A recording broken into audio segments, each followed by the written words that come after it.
اسلامی تاریخ میں ایک مہینہ ایسا بھی ہے جس کی آمد سے دلوں میں خوشی کی لہر دوڑ جاتی ہے، اور وہ ربیع الاول کا مہینہ ہے۔ یہ وہ مہینہ ہے جب اس دنیا کو سب سے بڑی نعمت ملی، یعنی ہمارے نبی صلی اللہ علیہ وسلم کی ولادت۔ سوچئے اس وقت دنیا کیسی تھی، کمزور پر ظلم ہوتا، غریبوں کو دبا دیا جاتا، یتیم کا کوئی پرسان حال نہ تھا، عورت کو بوجھ سمجھا جاتا، زندہ دفن کی جاتی، شراب و جوا عام تھا، لوگ پتھروں کے سامنے جھکتے تھے، انسانیت دم توڑ چکی تھی۔ ایسے اندھیرے دور میں وہ دن آیا جس نے دنیا بدل دی۔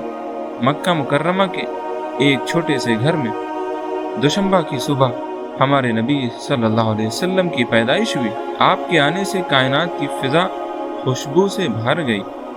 کہا جاتا ہے کہ اسی رات فارس کا آتش کدہ بجھ گیا جو 1000 برس سے جل رہا تھا۔ گویا اشارہ مل گیا کہ اب اندھیروں کا زمانہ ختم اور روشنی کا دور شروع ہو گیا ہے۔ آپ صلی اللہ علیہ وسلم یتیم پیدا ہوئے، والد کا سایہ پیدائش سے پہلے ہی اڑ گیا، پھر 6 سال کی عمر میں والدہ کا بھی سایہ اڑ گیا، مگر اللہ نے آپ کو یتیمی کے باوجود ایسا سہارا دیا کہ آپ پوری انسانیت کے لیے سہارا بنے۔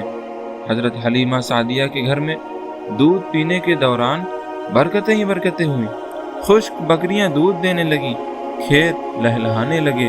یہ سب اس بات کی علامت تھا کہ یہ بچہ عام نہیں ہے۔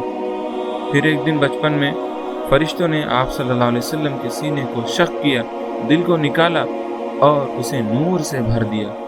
یہ گویا بچپن ہی سے آپ کے عظیم مشن کی تیاری تھی۔ جوان ہوئے تو مکہ کے لوگ آپ کو صادق اور امین کہنے لگے۔ سوچئے ایک شہر جہاں جھوٹ، دھوکہ اور ظلم عام تھا، وہاں سب لوگ ایک نوجوان کو ایک زبان ہو کر صادق و امین کہیں، یہ اپنے آپ میں بہت بڑی بات ہے۔ پھر 40 برس کی عمر میں وہ وقت آیا جب آپ صلی اللہ علیہ وسلم پر وحی نازل ہوئی۔ آپ نے سب سے پہلے توحید کا پیغام دیا۔ وہ پیغام یہ تھا، لوگوں صرف ایک اللہ کی عبادت کرو، کسی کو اس کا شریک نہ ٹھہراؤ۔ لوگوں نے مخالفت کی، ظلم کیا، پتھر مارے، گھر چھوڑنے پر مجبور کیا، لیکن آپ صلی اللہ علیہ وسلم نے صبر کیا، بد دعا نہیں دی، بلکہ فرمایا اللہ میری قوم کو ہدایت دے، یہ نہیں جانتے۔ دوستو، اگر ہم نبی صلی اللہ علیہ وسلم کی زندگی کا ایک لفظ میں خلاصہ کریں تو وہ ہے رحم۔ فتح مکہ کو یاد کریے، آپ صلی اللہ علیہ وسلم کے پاس طاقت تھی، دشمن آپ کے سامنے کھڑے تھے، اگر چاہتے تو سب کو سزا دے دیتے، مگر آپ نے فرمایا آج تم پر کوئی گرفت نہیں، جاؤ تم سب آزاد ہو۔ ربیع الاول کا اصل پیغام یہی ہے کہ ہم اپنے نبی صلی اللہ علیہ وسلم کی تعلیمات کو اپنی زندگی میں لائیں۔ اصل میلاد یہ ہے کہ ہم جھوٹ چھوڑ دیں، وعدے پورے کریں، رشتہ داروں کے حقوق ادا کریں، یتیموں کی مدد کریں، دوسروں کے دکھ درد میں شریک ہوں۔